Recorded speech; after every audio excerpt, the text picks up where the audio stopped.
So now we're going to hear the welcome remarks of His Excellency Tatiana Cloutier Carrillo from Mexico. Please, if you can put the video.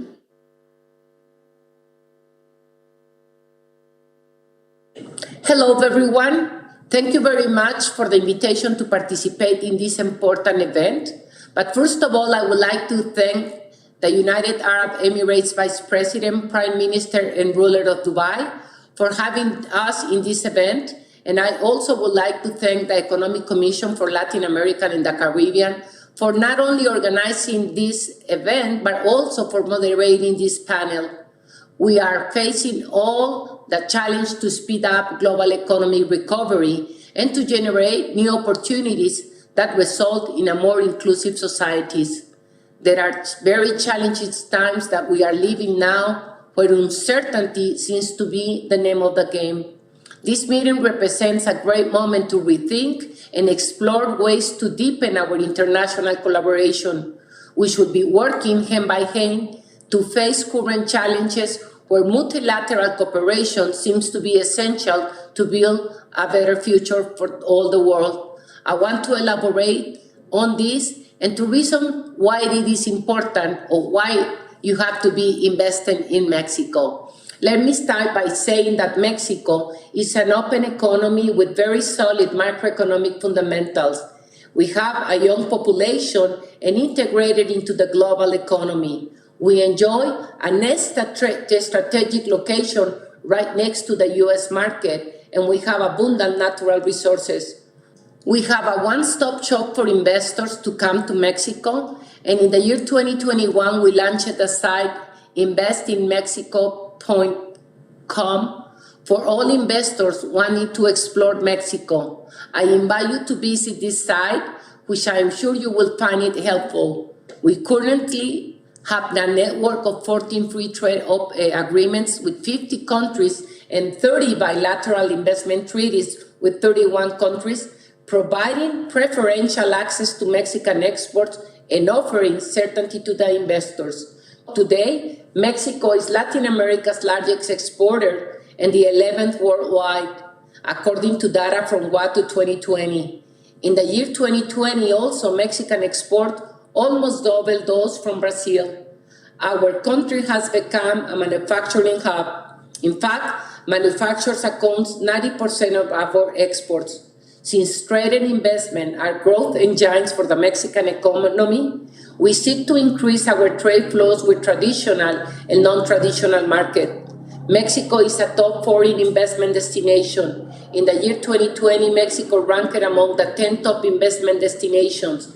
And in the year 2021, foreign capital in Mexico reached $31.6 billion, coming from the US, Spain, Canada, UK, Germany, among others.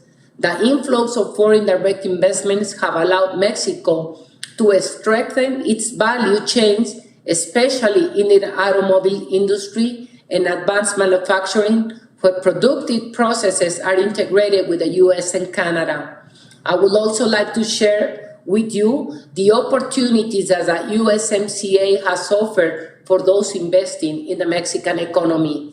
USMCA is the replacement of NAFTA and has provided certainty through a modern set of rules for deepening our economic partnership and integration.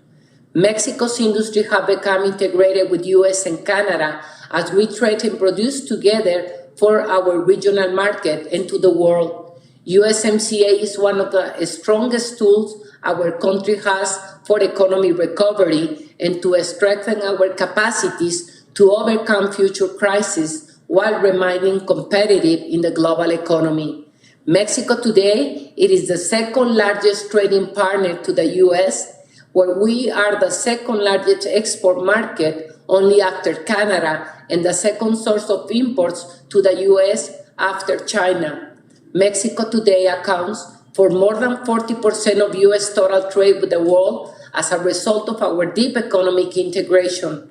I would like to conclude by saying that in Mexico, we are working to offer you the best condition for business to make sure that we continue to be the major destination to grow your investments. Mexico is your best choice to develop sustainable investments and your best partner in business. We are ready to receive you in Mexico, and we will be happy to have you there as soon as possible. Thank you very much. Gobi. Great. So now I would like to share with you some figures, some very basic figures on investment in Latin America and the Caribbean. So please, if you can show the first slide. So at ECLAC, at the Economic Commission for Latin America and the Caribbean, we've been doing research on FDI trends since 1995, and every year we publish a foreign direct investment report. But in the next slide, what I would like to do is just to introduce very basic what is Latin America and the Caribbean about. I think that all we are here have an idea which countries, for example, Mexico and Brazil, are always like the top investors, the top host countries that receive investments in the region, but we are 33 countries in the north, Mexico, Central America, the Caribbean, South America, and these 33 countries will represent more than 650 million inhabitants. The GDP per capita has grown a lot from the 1990s till now. Of course, the pandemic hits really hard the region, and in 2020, the GDP in total was $0.43 trillion, and in 2019, for example, was over 5. So that was a real hit, as was in the rest of the world.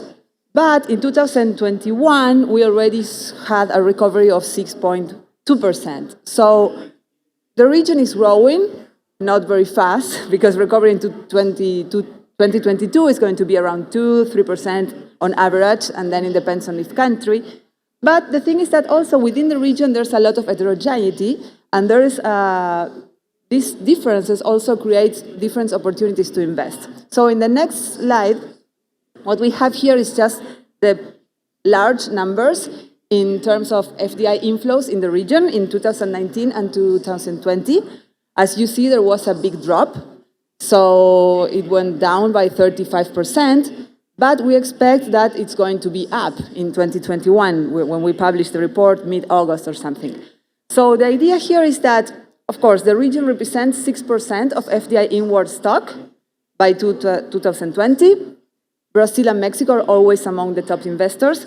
And the patterns of investments in the region is that in the Central America, Caribbean, and the North, there's a lot of interaction with the North American market. So a lot of investments came into that region to have market access to the United States. And so was already said by Minister of Mexico, investments in Mexico in the automotive, aerospace, a lot of manufacturing industries that use the free trade agreements to enter the American market.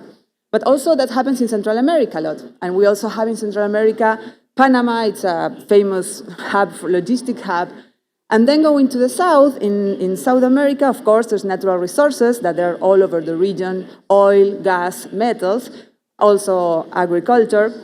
But there's also growing investments in services, in technology, in innovations. There's some efficiency-seeking investments, very small sometimes, not that small other times. But we believe that the pattern of investment in Latin America so far is a little bit steady, and the countries need to really work to try to change that and to attract more innovative investments, more sustainable investments. And this is why of the motives that we named this panel exactly, that try to foster investments that promote innovation and sustainability. Because most multinationals are present in the region. We have important inflows, investors from all over the world, but we still need to improve the quality of the investments in several countries. So this is why today I have the honor to, so the presentation is already over, I have the honor to introduce our panelists. So welcome on stage, please, Carmen Gisela Vergara. She's the General Administrator of the Export and Investment Promotion Authority, ProPanama. Mr. Christian Rodriguez Schifel, Luxic Fellow and Visiting Scholar, Harvard University's David Rockefeller Center for Latin American Studies. It's a long academic name. And he was also the former director of Invest Chile, the investment promotion agency of Chile. So he knows both things, academic and also policy part. Ms. Narda Garcia, Chief Executive Officer of the Office of the Prime Minister and Investment from Belize, Mr. Walber Barral, founding partner of BMG Associates and former Brazilian Secretary of Foreign Trade, and Ms. Annette Mark, President of the Caribbean Association of Investment Promotion Agencies, CAIPA. So please welcome all on stage and have a seat so we can start talking. I think I'm going to sit with you if there is a microphone.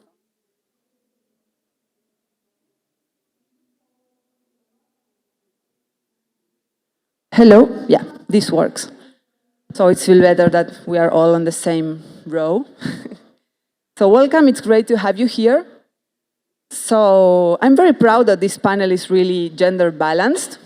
So I want to congratulate all of the women on the panel that we are here. Yeah.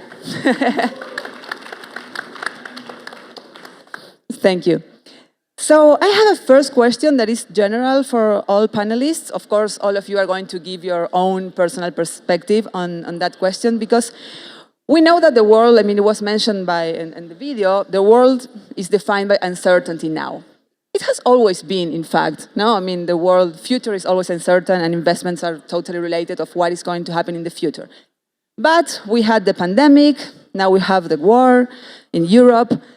So the recovery phase, we are still there, and we need to know how investments can really help us. And at ECLAC, we believe that rebuilding with equality and sustainability is the way forward for Latin America and the Caribbean. So we have to foster investments in more sophisticated economic activities, investment in more sustainable business models, investment that foster innovation and boost productivity, investment that provide resilient infrastructure, investments that help mitigate climate change. So we have really enormous challenges in the region, and FDI should help us to achieve those challenges. So I will ask first Carmen, what are the key drivers to attract private investments to support Panama to transition from the COVID-19 crisis and to achieve the commitments of the Agenda 2030? And in this scenario, what are the main opportunities that investors can find in Panama?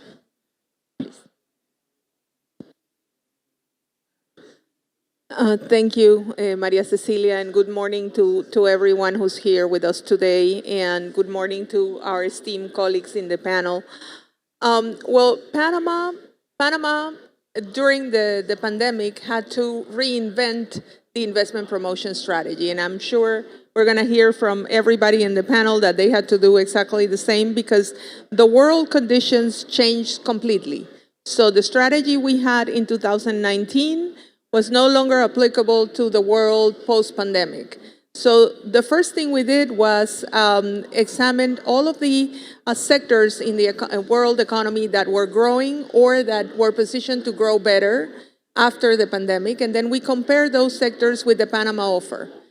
And then we arrived to our value proposition, and then we did a benchmark with other countries within the region that offer similar conditions for investments in those areas, to see what they had to offer that was different from Panama, and so create a narrative that actually highlighted why Panama, which I'm sure is the same thing that everybody else did because we all want to attract FDI to our countries.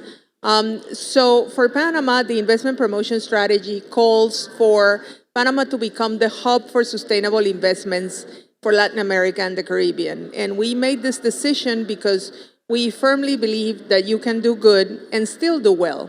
And those two concepts should not be divorced. And moving forward, we have a great commitment with the compliance with the SDGs. So we're basing our strategy in attracting the kind of companies that are sustainable in their process and that develop sustainable products also. So we aim to become a more productive, more inclusive, more sustainable, more digitalized country. And that's our main investment strategy. So going into the specific sectors that we realized were the ones where we had an opportunity to attract foreign direct investment in, the first one is, of course, the logistics hub. And if there is something that is known about Panama, it's the Panama Canal and the fact that we have this immense waterway that connects 6% of the world trade, and 13 million containers go through the canal each year. I know we're competing. It's been going on the whole 3 days with our friends from over here. So if at some point you don't hear me in the back, just raise your hand and I'll try to scream louder to compete. But this logistics hub is based on the canal in the center, but then the ports and the airports, and the now also connection of connectivity, because 8 of the fiber optic cables that connect the entire continent go through Panama. So the Logistics Services Center is based on more than just cargo that goes through Panama. We also want cargo to be manufactured in Panama. And for that, we offer the world as a market. We know we're a small market of 4.3 million people, so that's what, like a neighborhood in Mexico. But we have 23 commercial agreements with 60 countries around the world. So that's 1.5 billion consumers that you can access if you manufacture from Panama and then use the Logistics Service Center to get there. And plus, we developed some investment promotion regimes to attract manufacturing in different segments. So we are aiming for production and distribution from Panama. The second hub is the digital hub because of the fiber optic cables and the fact that Panama is virtually free of natural disasters. Thankfully, we don't get earthquakes or hurricanes. So for companies that are intensive in the use of technology like Internet of Things and BPOs and data warehouses and IA and that kind of infrastructure, we are aiming to attract those kinds of companies into Panama. Then the third hub is the food hub, because we saw during the pandemic how the scarcity of food and food providers around the world, especially for countries that cannot produce enough to sustain their own markets. So we can offer Panama as a place to develop smart agriculture and integrate technology to produce superfoods from Panama. Then tourism, which has been one of the longest running economic drivers, and I guess all of the countries promote tourism. So we have a new strategy for tourism, conservation and research that makes Panama a living lab. So for the conscientious tourist that we want to attract, the person that doesn't only want to have an experience, but they want to know that they are contributing positively to whatever it is that they're seeing or experiencing. This is the kind of tourists that we want to attract. So, of course, convention tourism, health tourism, education tourism that we're bringing into Panama. And the last sector is energy. And, of course, sustainability. Panama, I don't know if you know that Panama today is one of the 3 countries in the world that is carbon zero, and the second country in the world to comply with the 30 by 30 strategy of the UN. So 30% of our land and 30% of our oceans are already protected. So we want to continue into that trend. 75% of our energy matrix is already in green energy. But it's not only production of energy, it's also the entire value chain. What do we do with energy for public transportation, waste management, water management, etc.? So we realized that there were some tendencies in those sectors that came after the pandemic. So in the logistics centers, of course, nearshoring or reshoring, because you can manufacture from Panama and re-export. In the digital hub, the digital nomads. So we developed a strategy to attract the digital nomads into Panama.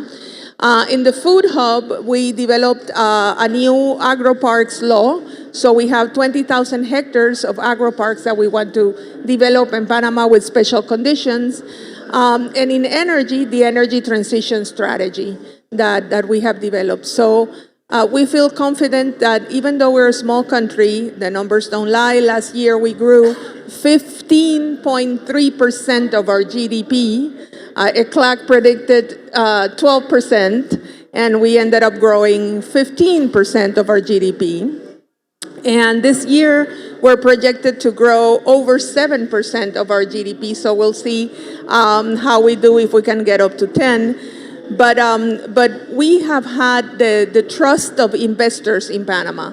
Our financial services center's assets actually grew during the pandemic, and we were able to keep our investment grade, which unfortunately other countries during the pandemic lost.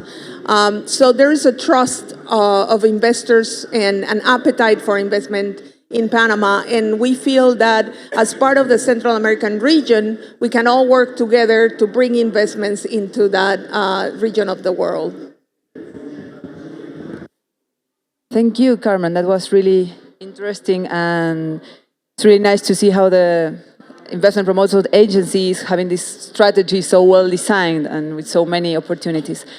So now I'd like to ask Mr. Welber to change a little bit the vision.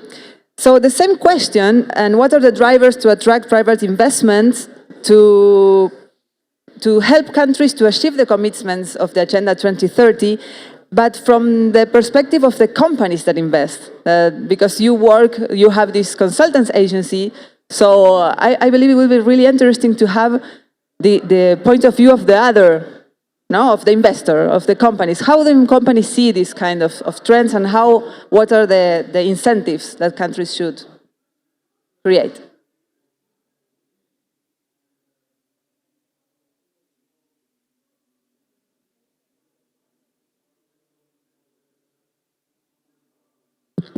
Yes. Hello. Cecilia, thank you for the question, and it's a pleasure to be here, share some ideas with you. As Cecilia mentioned, I spent a lot of time in the government. Then I was working to attract foreign investors to Latin America. But now we are working with foreign funds investing in Latin America, and we just opened an office here in Dubai because I'm working for sovereign funds here, working in Latin America. There are really different perspectives. What the investors expect when they look at Latin America, and what make them avoid. We have institutional challenges that we have to recognize in Latin America. First of all, the issue of political stability is a central issue that take into account. And the second are the regulatory challenges. And Cecilia, I'd like to give some examples on what we have been working on in Brazil and served to attract investment in some areas in Brazil. First of all, some improvement in regulation, especially, for example, on the solar and sanitation regulations. We had a very strict regulation on sanitation, for example, and that improved to a more open market that is attracting billions of dollars in infrastructure in Brazil. On the other hand, regarding solar, most of the regulations were low-level administrative regulations. We created a new law that could bring predictability for the next 40 years. And that makes or helps the investors calculate in the long-term projects what are really the investment and the returns over the project. Now we are working with Congress on a new law for the carbon market and a new law for the offshore wind power. So investors are expecting these regulations. Again, there is a regulatory cost related to investment in Latin America, and they want to be able to calculate this cost. I think that's the best lesson we received. Besides that, of course, there's the constant concern of political interference and the discontinuity of policies in our countries. I think also we have learned some lessons. Most of the Latin American countries have learned some lessons in the last years, in the last decades. First of all, we have, of course, different national rhythms in terms of implementing the regulatory framework and updating legislation. But we need stability. In any case, we need stability, and we need especially legal predictability for investment in the region. So we don't speak anymore about import substitution. Import substitution was an important policy in the 60s and 70s. So we don't speak anymore about import substitution, but we need to speak about industrial policies. Industrial policies in the region are important, especially for the more advanced areas. Finally, sometimes, Cecilia, I have the impression that we don't recognize our known challenges. We don't want to recognize that we have to face some challenges. And the populist discourses that we sometimes have to face in Latin America are barriers, is a barrier to recognizing these challenges. One of these is, of course, everybody has to face the global challenge. The global challenge of climate change. We just cannot just not look up and forget about climate change. Is going to have an impact in the region, and it's more and more visible that we are going to have an impact. Second, the challenge for the next years in our region will be also inflation. Many Latin American countries have a hard memory of inflation in the 80s because of the oil crisis. Now we are seeing inflation because of other reasons involving also oil, but especially energy, and the geopolitical challenges that are bringing to us now, especially this year. So inflation will be a challenge for the region, and with inflation, the issue of food security and increasing our income, the average income in Latin America, as an engine for growth. Of course, all that must be understood, first of all, by our politicians. It's very well understood by the foreign investors. I can assure you that. We were the last 2 days in Abu Dhabi talking with investors. They know exactly the challenges that are happening in Latin America, and they know that if you don't have security, it's also a cost for investment. So that's something that we don't have to hide. We must have a plan how to deal with these challenges. And finally, when we talk about that, talk about our industrial policies, I think we have a very recent and good example in Chile in terms how a political transition was achieved so far very smoothly, and so far with the continuation of these lessons that I think we have learned in the last years. So these are some initial thoughts. I really learned a lot in the last days, but at the same time, it confirmed my belief that regulatory challenge is something that we have to deal with, and we have to, especially in Latin America, we have to calculate and learn a methodology to put and mitigate these risks that we are facing. Thank you.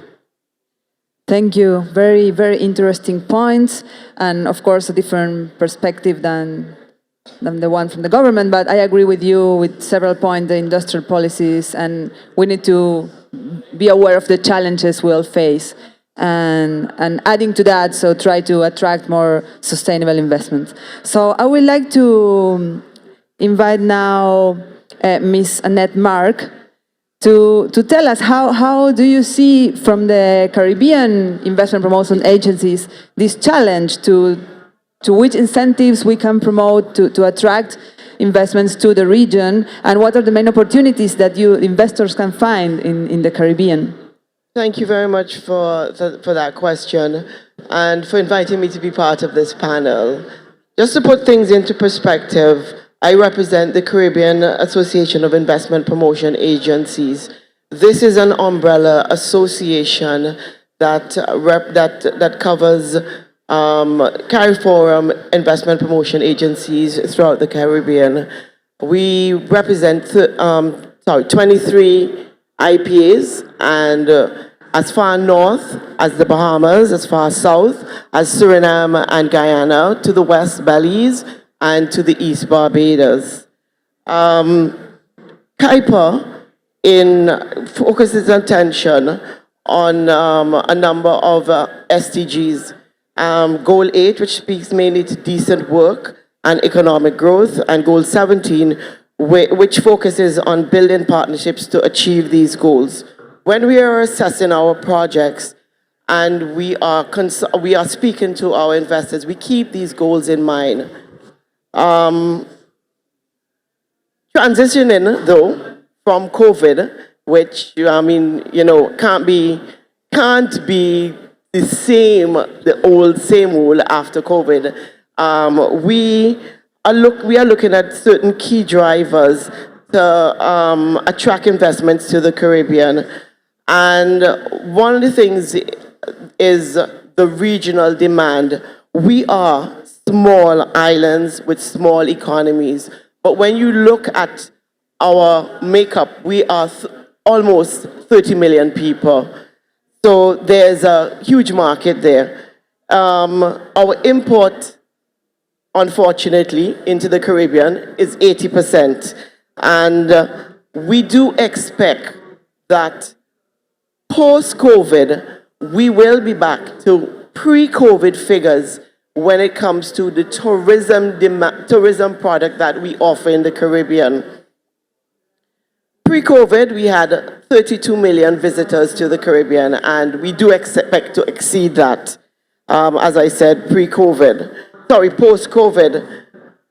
What this does and what COVID has done is shown it has increased demand on our food in the Caribbean. There is a definite need for food security, and this is a challenge to the region. However, this is an opportunity for investors to come into the Caribbean, especially in the area of agriculture and agro-processing.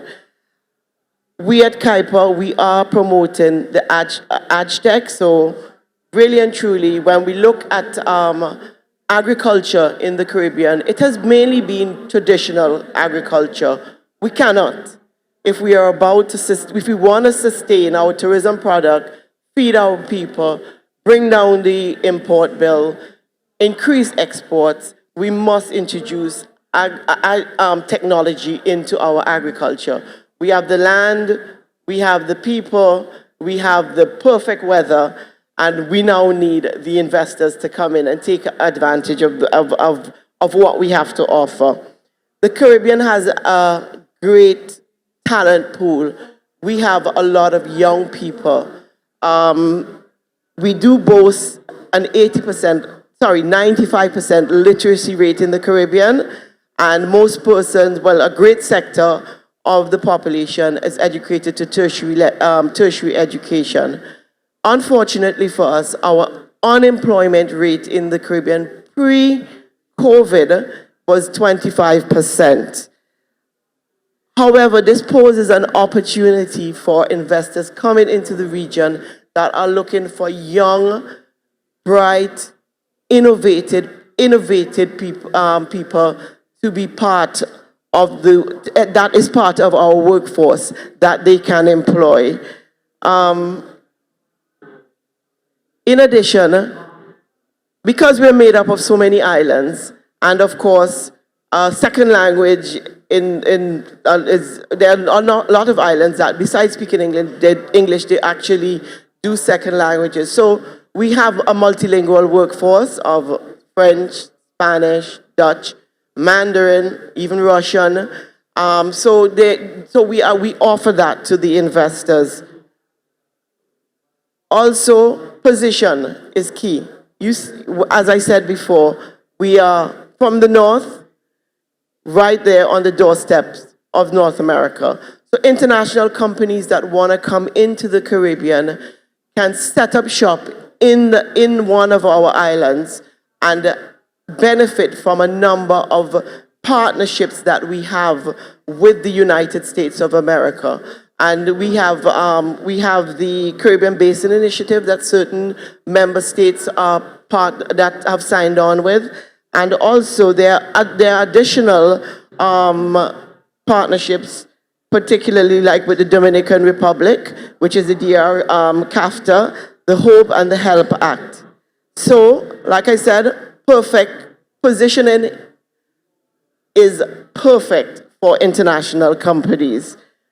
We are also part of two very important economic unions. We are part of CARICOM and the Organization of Eastern Caribbean States.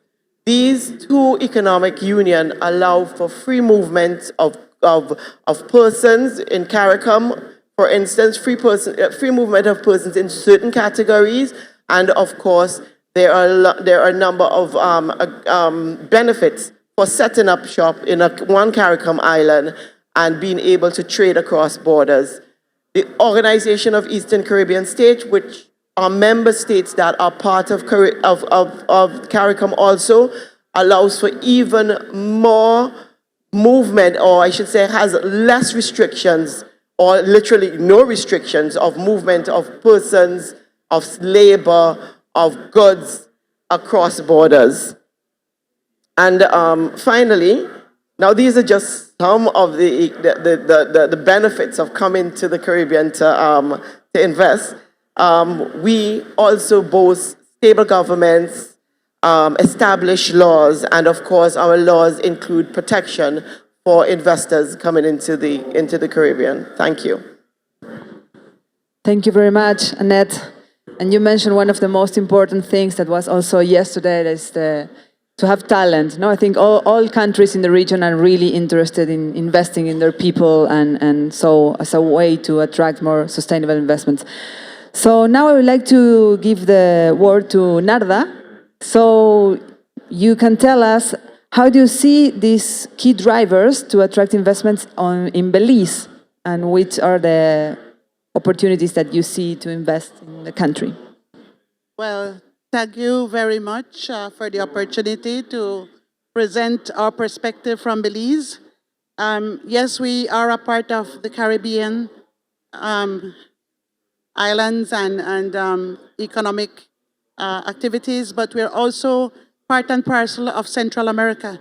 Yes, we're in Central America, and so to a certain extent, we do interact, we do trade, and we do economic activities with our colleagues in Central America.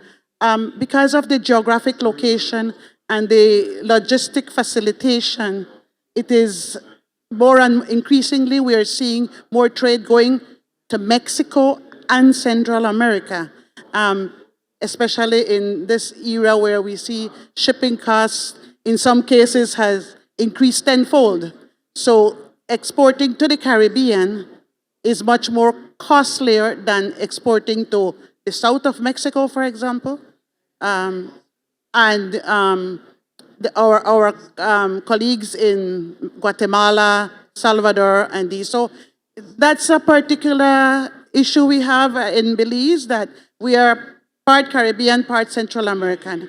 That gives us some challenges, but mostly it gives us some benefits, or more benefits than challenges. Because of where we are located, our official language is English, but most of our population speaks Spanish. Also because we had, in the 80s and early 90s, we'd had influx of Central Americans coming into Belize from Honduras, Salvador, Nicaragua, Guatemala, migrants that are now Belizeans. We call them the new Belizeans.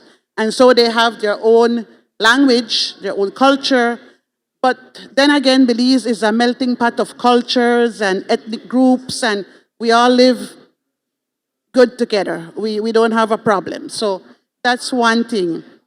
In terms of the pandemic, as your study will tell us,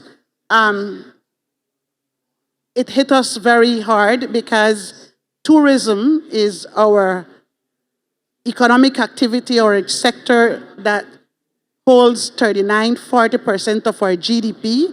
And when that fell, everything fell for Belize. However, our saving grace was our agriculture sector. Because our borders were closed, our airports were closed, so food and supplies were not coming in, but we were self-sustainable and a basic of agricultural products. Luckily, we do have agriculture that is between 11 and 12% of our GDP, and mostly production of corn, beef, other grains, and so other dairy products. And so that helped us to sustain ourselves for a while. In the meantime that we opened the borders at least to the transit of supplies and whatnot. Belize is in 2021 made a remarkable recovery. The IMF had projected 6% growth in GDP. We did 12.3%. So again, that also happened because we opened the airport and the tourism started to rebound. Then we opened the seaports for cruise tourism, and that also helped to bolster the rebound in the economy.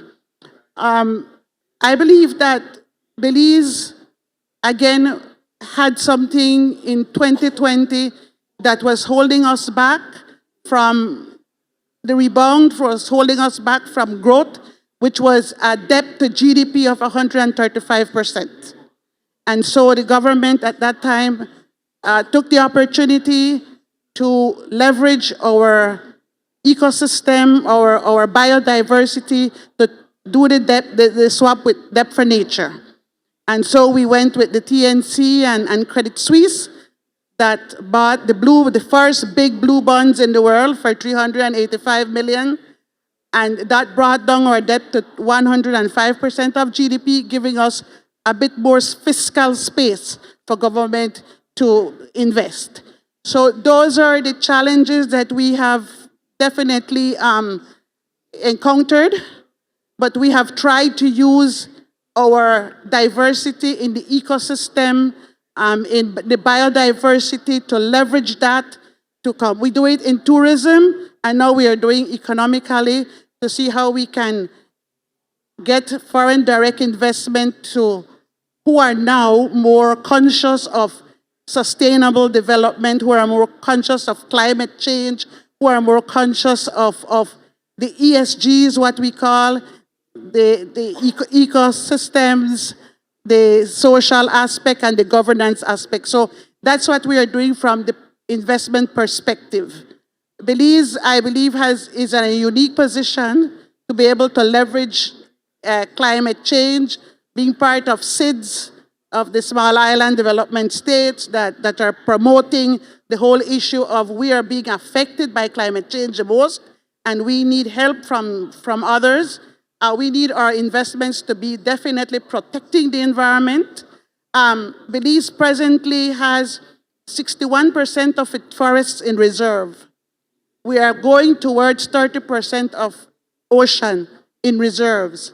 So all these things, yes, we can conserve them, we can preserve them, but somebody has to pay for it, because that's what it is. The developed world needs conservation, needs lungs for their generations, for their populations. We will give you that, but we also need to develop. So that's the perspective that Belize has. We will conserve ocean, we will conserve forests. 61% of our forests are in reserves. That is not to say that we don't develop around it, but we manage. It's a managed protection that we have. And it also has the social component of including the communities that live around those conservation, the parks, the nature parks, and all of that. We make the social aspect of it very inclusive, especially for women and the youth. So basically, that's what I have for Belize right now. Thank you. That's a very interesting perspective. And of course, yeah, Central America and the Caribbean and well, Brazil and the whole region is really rich in biodiversity, and how to capitalize this kind of richness is really a challenge for the region. And so to finish this first round, I would like to have the perspective of Christian. So what can you tell us about, from the academic point of view, so what should be the key drivers to attract investments that promote sustainability and to help the countries to achieve the SDGs? Thank you, Maria Cecilia, and of course, for the invitation. There's a Chinese curse that says, "May you live in interesting times." It's actually a curse because, of course, for the Chinese culture, uninteresting times will be better because they'll be easy, they'll be more, they'll be at ease. But these are interesting times, which means they're extremely active. And I think, we were coming out of COVID, out of a trade war, and not happy with that. Now we are in probably the worst geopolitical crisis, of our recent times. And on top of that, we need to make recovery sustainable, right? So it's tremendously challenging, of course. In the gap in private investment to reach the SDGs was before COVID around $2.5 trillion a year. That went up 70%, up to $4.2 trillion a year. And those numbers by the OECD, those numbers are even pre-Ukraine war. So again, the challenge is immense.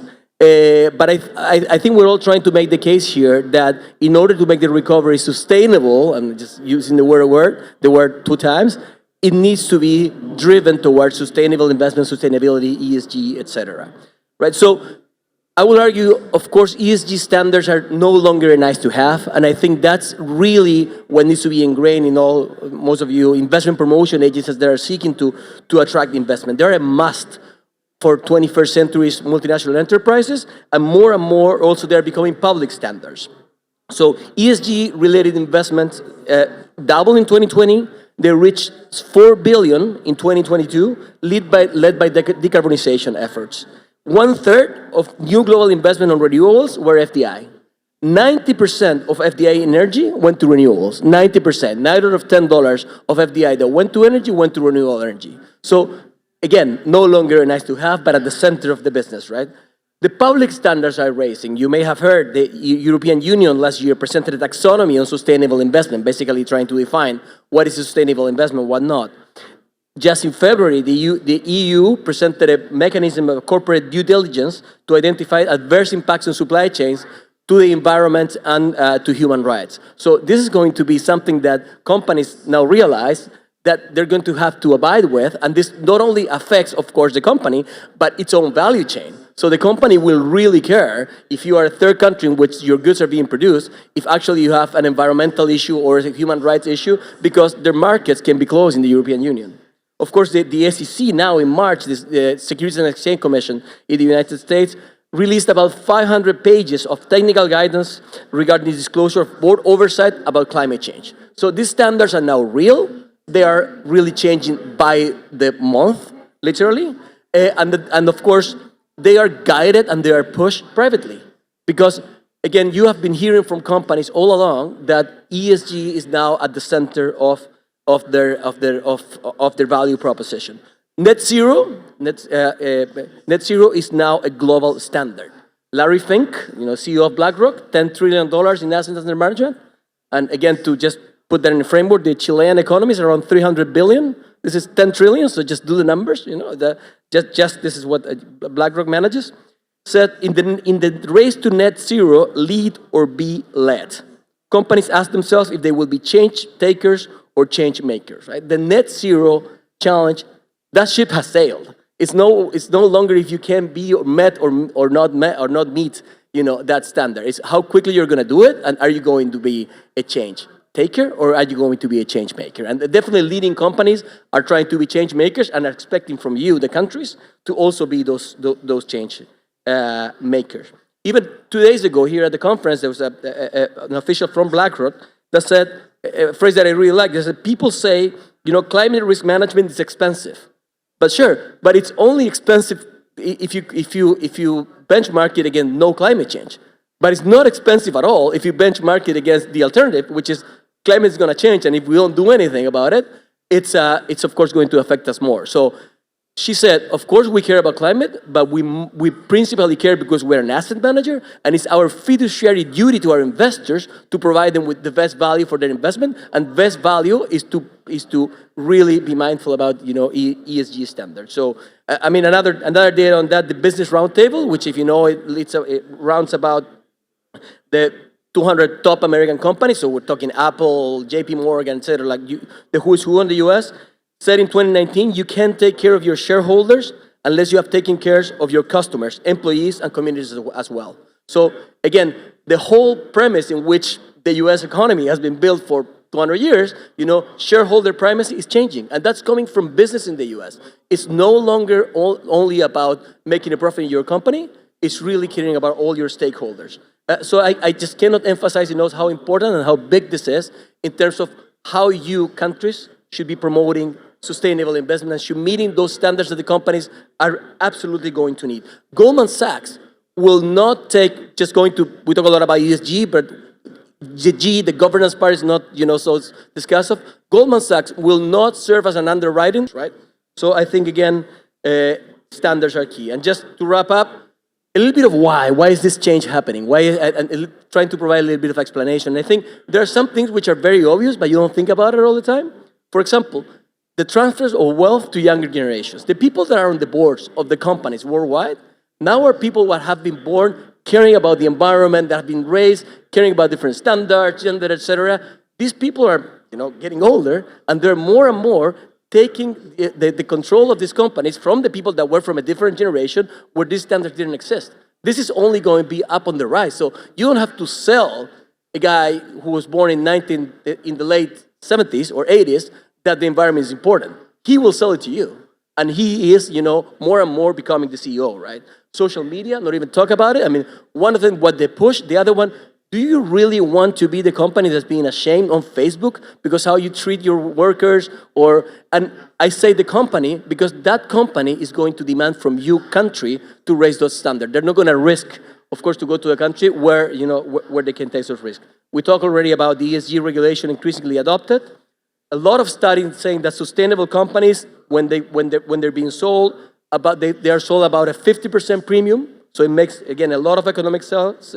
The ESG factors today fully at the heart of corporate strategy. So no longer the little guy, talking about the environment on the end of the board, but really at the center of the conversation. Because why? Because ESG today is also fully data-driven, right? Years ago, you could try, to say we're doing 2-3 projects and it's really good and we're good for the environment. Today, there's data. And if you try to do so-called greenwashing and try to look good while not doing it, and you get caught, you are dead as a company, and you are dead as a country hosting that company. So I think again, ESG factors are today at the essence of the companies, and you as a country and as an investment promoter need to be really mindful because otherwise just that investment is not going to come. Thank you, Christian. Those were very richful insights, and to lead or be lead, right? So that's the idea, and environmental concerns and sustainability and governance concerns at the ESG they're all over the place now. So, and it's really important that countries take that into account too. And in that sense, something that was also mentioned yesterday, to have the public-private partnerships and conversations in order to be aware of the relevance of these things for companies and for countries.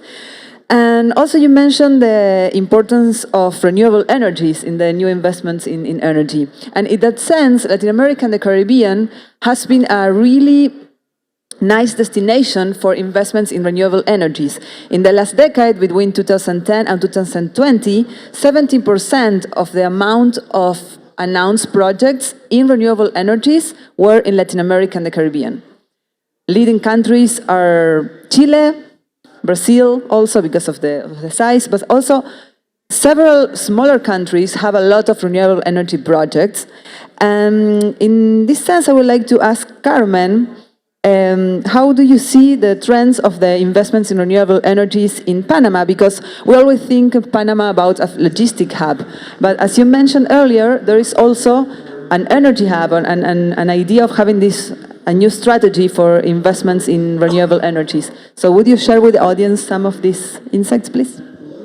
Yes, thank you, Maria Cecilia. First of all, I wanted to say I agree completely with what Christian just said, because there is a movement on the two sides of sustainable investments. On the one side, the consumers, over 48%, and this is a number that is consistently growing. Over 48% of consumers are now preferring sustainable products. And this has led to the CEOs of international corporations to incorporate sustainability in their procedures, but also in the products and services that they develop.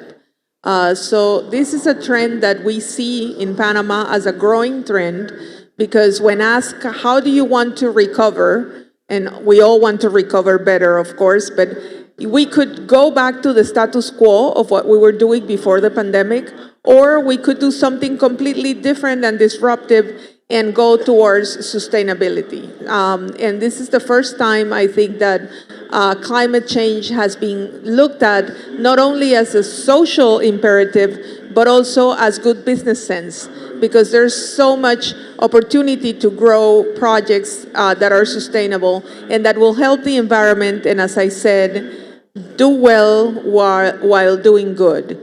So for Panama's energy sector, we have developed an energy transformation strategy. This energy transformation strategy, it's been approved in 2020 by the cabinet. So in the midst of the pandemic, we were looking at how we could recover better, faster. And so Panama today leads the Alliance of the Americas on Energy and Climate of the Organization of American States. We actually had all the ministers in Panama in February to discuss how we could recover better together, how we can implement energy and energy solutions that are sustainable for all of our countries. And this national transition agenda, it's a fundamental part also of the commitment of Panama to mitigate climate change and the Paris Accords. So there's different elements within the agenda that go from the promotion of renewable energies. As I said, already 75% of our matrix is in renewables, but there is still space for solar, for wind. We have the biggest wind farm in the region in Panama. There's still also potential in water. And now we're looking also at gas and hydrogen. There is electromobility, of course, for the public transportation and the public sector cars that we all use in the ministries and government institutions, which we planned for the year 2024 to have 40% of those be electric vehicles. And then there is the private transportation also in electromobility. We just approved the law that allows for cars to recharge in gas stations in Panama. So that is going to open the market for the distribution of those cars in Panama, but of course we also want to manufacture them in Panama. There is the modernization of the electricity transmission, the distribution infrastructure, energy efficiency measures, and the strategic of capacities to the state. So everything that has to do with energy that we use to develop other areas of the country. And I am not much for statistics, but just to throw a few numbers to you about what does this mean in terms of business development and income generation. And the investing in the energy transmission will stimulate the economic activity between 2020 and 2024, creating over 15,000 jobs, and also creating a $480 million investment portfolio for Panama.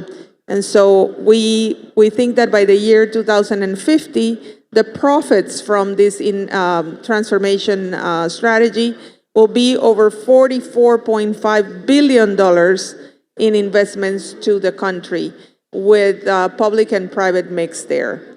So we're looking also at the reduction of Panama's carbon footprint because of the energy transformation strategy. So we're looking at reducing emissions from the sector by 11% by 2030. So that means 10 million tons of CO2 and 25% by 2050. So that means 60 million tons of CO2 reduction. So as you can see, it makes sense in both ways, as a social contribution to world's health and to world's prosperity, but also as business people, there's a lot of business opportunities that can be derived from the energy sector and for sustainable investments in general, because they go across the board. I think when we think sustainable, we immediately think of tourism because it's the industry without chimneys, and energy because we think about green energy. But there is so many other things where energy plays a role, like now transforming waste into energy. And there's a great business opportunity right there for all of our countries. Of course, Panama is looking into a waste management policy for the country that moves into the sustainable management of waste.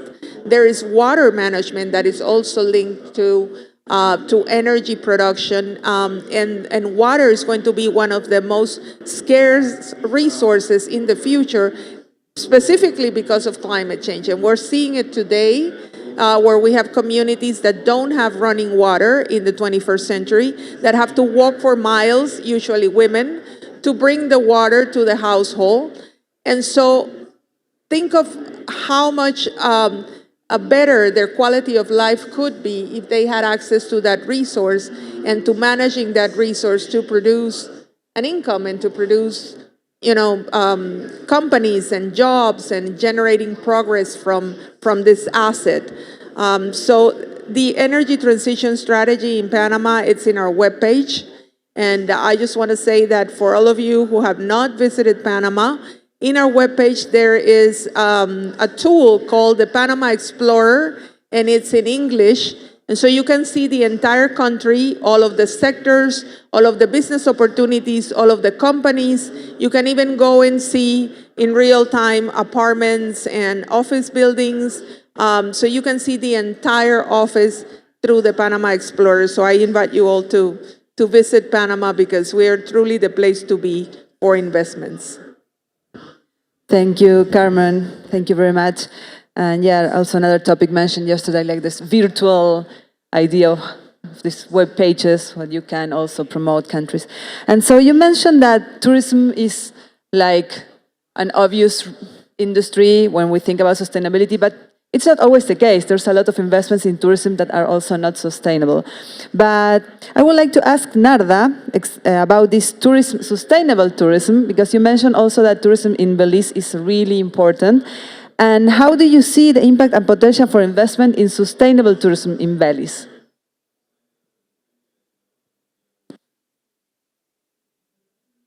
Yes, as I mentioned before, tourism for Belize is very important.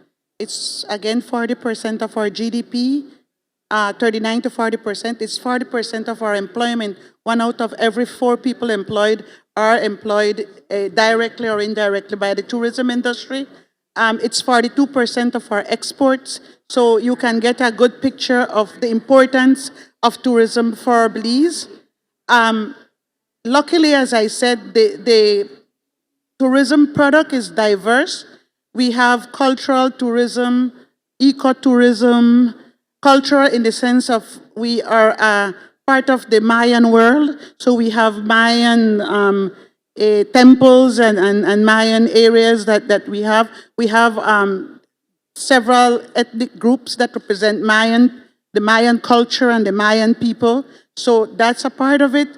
We had in 2017, I believe, we had the Belize Tourism Sustainable Master Plan, which was made, and that had 4 components: ecotourism, cultural tourism, what we call responsible tourism, geotourism, and now we're adding nautical tourism to be able to get more investment into the area of tourism. However, we believe that post-pandemic, we have to revise this to see how best we can make the tourism product more attractive. We need to make it more even more sustainable, because we get increasing calls from the cruise ships. Cruise tourism is rebounding very, very much in Belize, again, because the destination is very attractive for tourism. The cruise tourists, the tours go from north to south of the country. It's a plethora of different destinations, and you can pick between sun and sea, a Mayan site, adventure of ecotourism, for example, in cave tubing. And so people are going towards Belize because you can have a pick of what there is. So as you can see, tourism for Belize is very important, but it has to be managed very carefully. Carefully in terms of if we are to remain a country that is looking towards the preservation and conservation of our biodiversity, we have to manage these our rainforests, we have to manage our islands. We have 450 islands, or what we call keys. We have the second largest living barrier reef in the world, and so we have to be very mindful of how tourism and the tourists go around that. These are things that we have in the back of our minds that we have to ensure that we do not contribute to the sustainability of not only the ecosystems and the biodiversity of our waters and our forests, but that we contribute to the communities that live off this product. So that is what is important for us. Apart from that, I would want to take the opportunity to say we have a very thriving BPO industry. In 2020, we were the fastest growing nation in BPO. So again, services are very important to us. And as mentioned before by many of our colleagues, it is very important for these companies to be mindful of the sustainability in terms of the ESGs for companies to invest in Belize. Our promotion agency underscores and underlines this aspect. So that is where we are with tourism. Thank you, Narda. It's very interesting to know how things are evolving in Belize, and the recovery should be sustainable, that's for sure. And so, talking about the efforts and that IPAs in the region are doing in trying to attract this really high quality FDI, and I would like to ask Christian now, from your perspective, which public policies could help countries to attract and sustain this type of high quality FDI? And from your experience, which could be like best practices in this sense, and what can you share with the audience about that?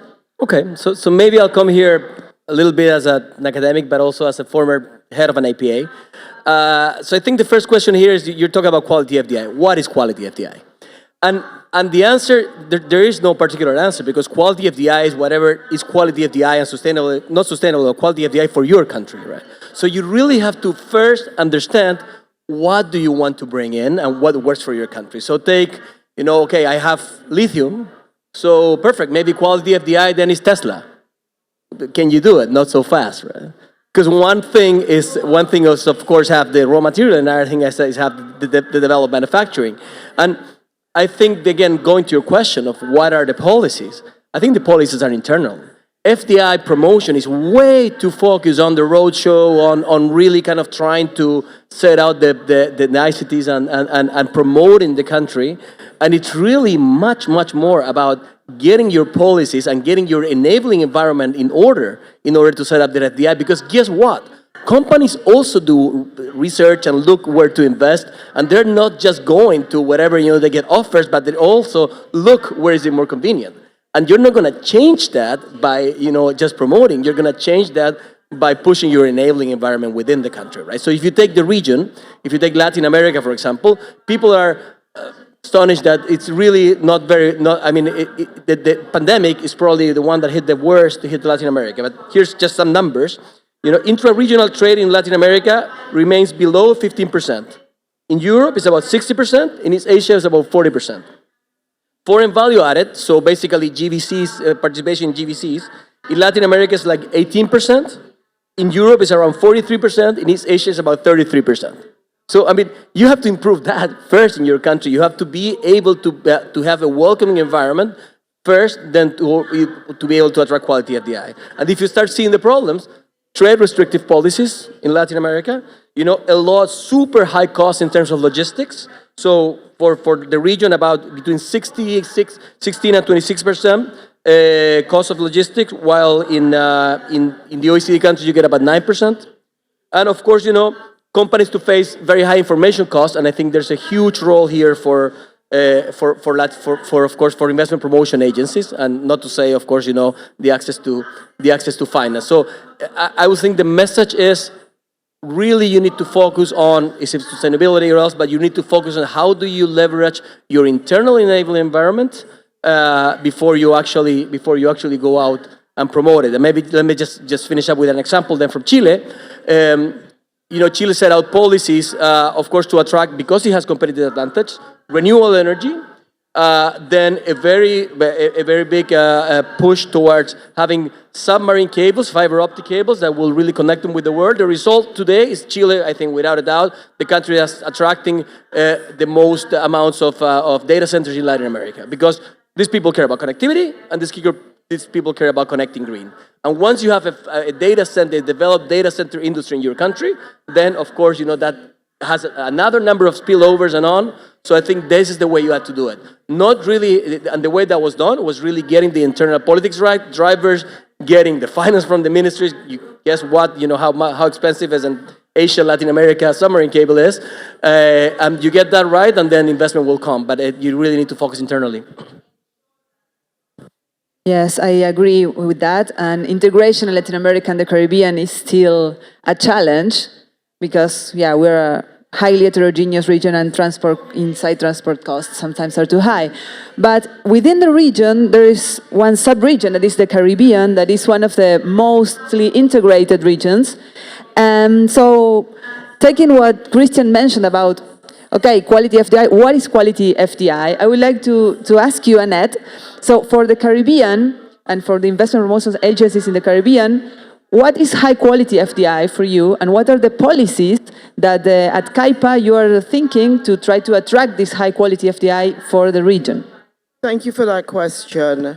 Now, in answering that question, the Caribbean is not just about sand, sea, good food, good music, our athletes, etc. We do have a very good tourism product, and you've heard it here on this platform over and over this morning. So, apart from developing or promoting our tourism product through our CAIPA members, which our tourism product actually employs, in many of our islands, is one of the biggest sector that employs persons and also contributes to our economic, or to our GDPs, right? So apart from the tourism sector, there are other sectors that we are looking at. God knows when there is one main event in the world, our tourism sector literally grinds to a halt. And as a result of that, diversifying away from tourism and even contributing to linkages to other sectors is very important for us in the Caribbean. So as a result, in working with our CAIPA members, and part of our strategy is also to promote other sectors besides tourism. And the sectors that we are promoting, they were not just chosen for their high value proposition, but also because of the fact that they will help us to be sustainable and also create jobs for our people.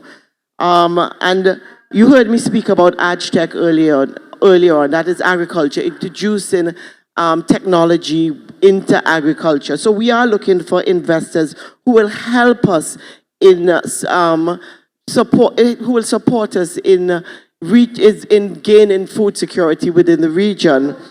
So there are certain areas that we're looking for investments in, and these include greenhouses, vertical farms, aquaponics, beneficial insects, drone, artificial intelligence, and data program supported by satellite centers to improve productivity on farms, just to name a few. Again, I spoke about our great talent pool earlier on our youths and being highly educated. One of the sectors that we're also promoting is outsourcing. And we believe that business process outsourcing and shared services offer the solution to engage our youths, our unemployed youths, and some of the areas that we focus on that can create opportunities is within the health space, engineering, financial services, just to name a few. And you should note that These are highly trained areas. However, our universities does offer training to our youth. We also, and you've spoken about renewable energy. Lord knows the Caribbean is very dependent on fossil fuel, and we do need to break that cycle as soon as possible. As such, we focus, Kuiper that is, focus on renewable energy in solar and in wind. But I must mention that even though that is Kuiper's focus, there are a number of islands that are also looking at geothermal. Because of their volcanic nature, there is St. Vincent and Grenadines, there's St. Kitts Nevis, and Dominica. So they've actually started exploration for geothermal energy. Our governments, like I said, have recognized that there is a high dependency on fossil fuel. And with the rise in oil prices, with what's happening in the world today, it has now become a focus again. Renewable energy has now become a focus again. And our governments are putting in place, they have in place policies already, and they are putting in place further policies that will make the cost of doing business in this sector much better. And of course, and great incentives for our investors and people within the region. I want to single out the blue economy. Although I've spoken about ACHEC, I want to single out the blue economy. We are small island developing states. We are small islands. We literally run from North America to South America, and then we do have some islands on some countries on the continent. People say we are islands separated by water. Yes, that is true. But I also believe that we are islands that separate two great oceans. You have the Caribbean Sea on one side, and you have the Atlantic Ocean on the other side. While we have a lot of natural resources on our land, beyond our shores, there's a lot of natural resources. The Caribbean Ocean, the Caribbean Sea, for example, covers 2.75 million square kilometers, and it supports the economies of approximately 35 countries.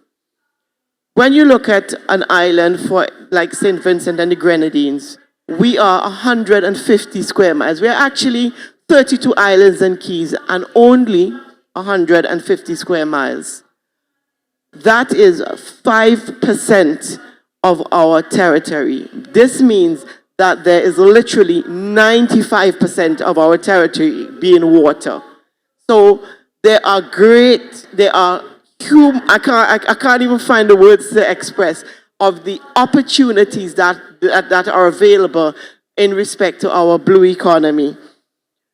Needless to say, the governments of our region have also recognized what the blue economy has already contributed to our GDPs and the possibilities, the endless possibilities that are there. And they are not taking this for granted. So as a result, there are policies in place, one, to protect our resources in the oceans, and also to encourage investments, on the other hand, and make this sustainable. So we look forward to welcoming investors to the Caribbean and working with us in respect to the blue economy also. Thank you. Thank you, Annette. Thank you very much. So we're running out of time, but I would like to ask a final question to Mr. Welber. And here is going to be a more technical question because we're talking about internal policies and what is high quality FDI for countries and how to attract sustainable investments. And we listen to very important opportunities that these countries from Latin America have, but there are also some multilateral agreements that also could help the region to attract more sustainable investments. And I would like to ask Mr. Welber about the facilitation investment agreement that is under negotiation at the WTO. So do you see advantages in the development of that WTO framework of investment facilitation? And for example, the creation of a recognized sustainable investor, like the one similar to trade, do you think that it will help countries of the region to attract sustainable investments? Maria Cecilia, thank you for the question. It's a great question and also some food for thought for developing countries. So just coming back in time, there were some initiative at the OECD in the 90s to have a global investment agreement and then a lot of bilateral investment agreements. And many of our countries signed bilateral investment agreements expecting that would prompt many investment in their region. The impact was much less than expected. And besides the lesser impact, they also created sometimes endless litigation for some countries. That was the case of Argentina, for example. So what is the forecast that we have now for agreements, and how can these agreements help us attract sustainable investment? So first of all, we have, let's say, a permanent challenge and then some very situational issues that I like to call your attention. In terms of permanent challenge, we have to increase security and reduce bureaucracy. I always remember, Maria Cecilia, a US investor, he met me in São Paulo and said, every time I set foot in Latin America, I start losing time. And that's true. The bureaucracy is a high cost of transaction in our countries. Maybe except for Chile and Uruguay, most of our countries are very below in the list of easiness of doing business. So there's this permanent challenge of improving regulation, easing interference, and facilitating bureaucracy. That's permanent. But on the other hand, I think we have other challenges. One of these is the new model for investment agreement. And we had very recent and good examples of agreements in the region of invest promotion agreements. These agreements emphasize the relevance of some sectors, including tourism, but particularly sustainable development. And they create, for example, the ombudsman as a national character that could facilitate trade and facilitate conversation between the investors and the national entity. On the other hand, arbitration has proved very recently to be very effective, especially when we are talking about the specific sectors. So we had examples, national examples in many Latin American countries about the specific arbitration chambers for oil and gas, for electricity, for renewable energy, with more knowledge of this field and without a bias against or in favor of the investor. I'm more centered on the final consequences of the decision. And finally, I'd like to call your attention to another challenge that we are going to have in the next years.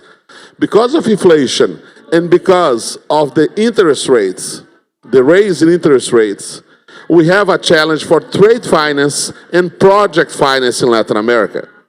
In terms of trade finance, Latin America doesn't have yet the same offer of banking services that we see in other regions of the world, even comparing to Asia.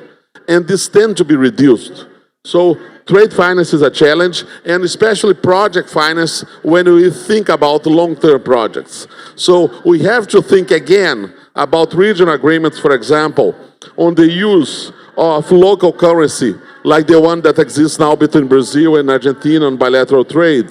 Or we had a very good mechanism in Latin America called CCR, a mechanism of joint compensation among central banks that was abandoned because of the crisis in Venezuela. But we should come back to this kind of model as a way of simplifying and reducing the cost of investment in Latin America.